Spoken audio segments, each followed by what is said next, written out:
السلام علیکم ظہیر کریشنز کے معزز دوستوں، تو آج ہم بات کریں گے ہولوکاسٹ کے بارے میں۔ ہولوکاسٹ کا مطلب کیا ہے اور ہولوکاسٹ کا نام سن کر مغربی عوام اور یہودی کیوں خوف سے کانپ جاتے ہیں۔ آج ہم ہولوکاسٹ کے بارے میں بات کریں گے۔ آپ سے ایک چھوٹی سی درخواست ہے کہ ویڈیو آخر تک ضرور دیکھیے گا۔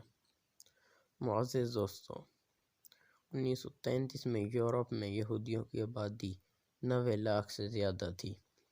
جرمن اور اس کے اتحادیوں نے 1945 تک تقریباً ہر 3 یہودیوں میں سے 2 کو تقریباً ہلاک کیا۔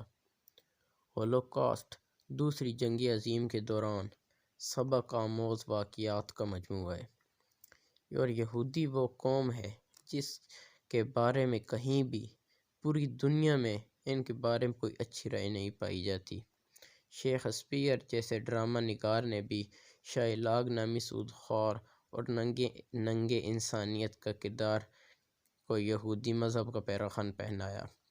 قرآن مجید میں بھی اللہ تعالیٰ نے یہودیوں کے بارے میں فرمایا کہ یہ کوئی اچھی قوم نہیں ہے، کیونکہ انہوں نے انبیاء کو قتل کیا، اور یہ یہودی ایسی بدبخت قوم ہے جنہوں نے حضور صلی اللہ علیہ وسلم کے قتل کو بھی دریغ نہ کیا۔ آپ صلی اللہ علیہ وسلم کے قتل کا بھی منصوبہ بنایا۔ دنیا پر مسلمانوں کے 1000 سال دور اقتدار میں یہودی بہت سکون اور عافیت میں رہے، اور یہ دور ختم ہوتے ہی انہوں نے اپنا نشانہ مسلمانوں کو ہی بنایا اور فلسطینیوں کی کمر میں جا کر چھرا گھونپا۔ دنیا کی ہر قوم ان کی خفیہ سازشوں سے ناواقف ہے، اس لیے مغربی عوام نے انہیں جگہ دینے کے بجائے مسلمانوں کے سروں پر لا دیا۔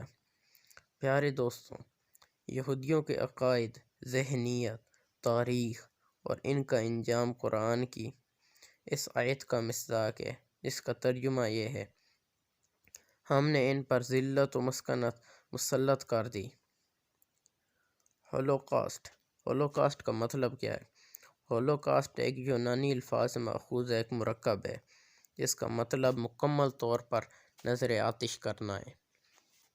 اور دوستو، دوسری جنگ عظیم میں یہودیوں 60 لاکھ کو قتل کیا گیا، جس کا الزام نازی جرمنوں پر لگایا گیا۔ تقریباً 1 لاکھ کے لگ بھگ یہودیوں کو قتل کیا گیا۔ 1930 کی دہائی میں ایسے قوانین بنائے گئے کہ یہودیوں کے معاشی، معاشرتی اور قانونی حقوق ماند پڑنے لگے۔ ان قوانین کا مقصد یورپ کو غیر یورپیوں سے پاک کرنا تھا۔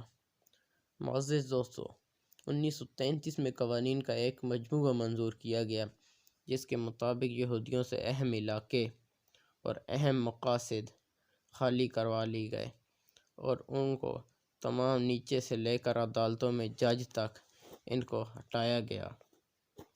سن 1935 میں ہٹلر نے ایک تقریر کے ذریعے یہودیوں کو رہن سہن اور تمام سول حقوق سے بھی محروم کر دیا۔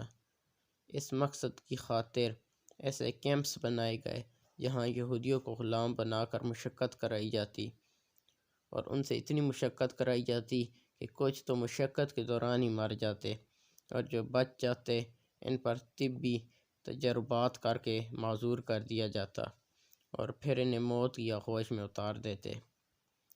ان سب کے باوجود بھی اگر کچھ بچ جاتے تو نازی جرمن انہیں گیس چیمبروں میں ڈال کر ہلاک کر دیتا۔ یورپ کے بعض عجائب گھروں میں گیس چیمبروں کی باقیات اب بھی زائرین کے لیے رکھی گئی ہیں۔ ناظرین کرام، یہودیوں کا قتل عام ان علاقوں میں ہوا جو نازی جرمن کے زیر قبضہ تھے، جہاں اب کم و بیش 35 یورپی ممالک کی سلطنت قائم ہے۔ اس سے قبل یہودیوں کی بستیاں آباد تھیں۔ سن 1939 میں یہاں پر 7 ملین یہودی آباد تھے، جن میں 5 ملین کو یہاں قتل کیا گیا۔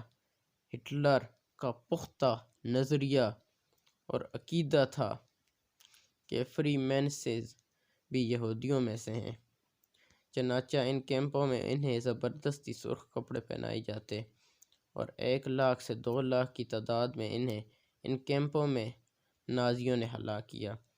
نازی جرمن جن علاقوں کو فتح کرتے وہاں سے یہودیوں کو بھی ختم کرتے، یہاں تک کہ جب پولینڈ کو فتح کیا گیا تو اتنی بڑی تعداد میں یہودیوں کو قتل کرنا آسان نہ تھا، چنانچہ ان کو کم وقت میں قتل کرنے کے لیے زہریلی گیس چھوڑی گئی۔ پولینڈ کی زمین قتل یہود کی بہت بڑی امین ہے، ٹھنڈے علاقوں میں چھوڑا۔ ان سب کے باوجود 1941 تک صرف 15% یہودی مارے گئے۔ اس مشن کو تیز کرنے کے لیے ایک بار پھر وسیع پیمانے پر زہریلی گیس چھوڑی گئی اور کچھ یہودی نوجوانوں نے جوش میں آ کر اس کے خلاف ہتھیار بھی اٹھائے، لیکن نازی جرمن ہٹلر اس وقت پوری دنیا سے کنٹرول نہ ہونے والا طاقت کا طوفان تھا، تو یہودیوں سے کیسے جان چھڑا سکتے تھے؟ اور دنیا گواہ ہے کہ یہودی اتنی بدبخت قوم ہے کہ جس کے ساتھ اس وقت بھی اور آج بھی کوئی کھڑا نہیں ہوتا۔ تاریخ گواہ ہے کہ یہودی قوم نے جس برتن میں کھایا اس میں سوراخ کیا، ہر قوم کو ڈسنے کی کوشش کی۔ دوسری جنگ عظیم میں قریب تھا کہ یہودی کرۂ ارض یعنی زمین سے ختم ہو جاتے، لیکن اللہ نے شاید گوارا نہیں کیا کہ انبیاء کو قتل کرنے والی بدبخت قوم کو ختم کیا جائے، کیونکہ اللہ نے اس قوم کو قیامت تک بطور عبرت رکھنا تھا۔ شاید اسی حکمت کے تحت مشیت ایزدی نے فلسطین میں انہیں عارضی جگہ دی تاکہ ان کو قیامت تک باقی رہ سکے ان کی نسل۔ اگر ان میں تھوڑی سی عقل ہوتی، اس جگہ کو غنیمت جان کر امن اور سکون سے رہتے۔ فلسطینیوں نے انہیں کھا تو نہیں جانا تھا، لیکن حیرت ہے ان کی دانش پر، اپنے ہی میزبانوں پر آج بھی عرصہ حیات تنگ کر دیا ہے۔ ہم ہر روز چڑھتے ہوئے سورج کے پیچھے اس دن کو دیکھ رہے ہیں کہ فلسطینی زمین ایک بار پھر اپنے حقیقی وارثوں کے پاس ہوگی اور یہودی ایک بار پھر ذلیل اور خوار ہوں گے انشاءاللہ۔ تو ویڈیو آپ کو کیسی لگی کمنٹس کے ذریعے اپنی رائے کا اظہار ضرور کیجیے گا۔ تب تک اللہ حافظ۔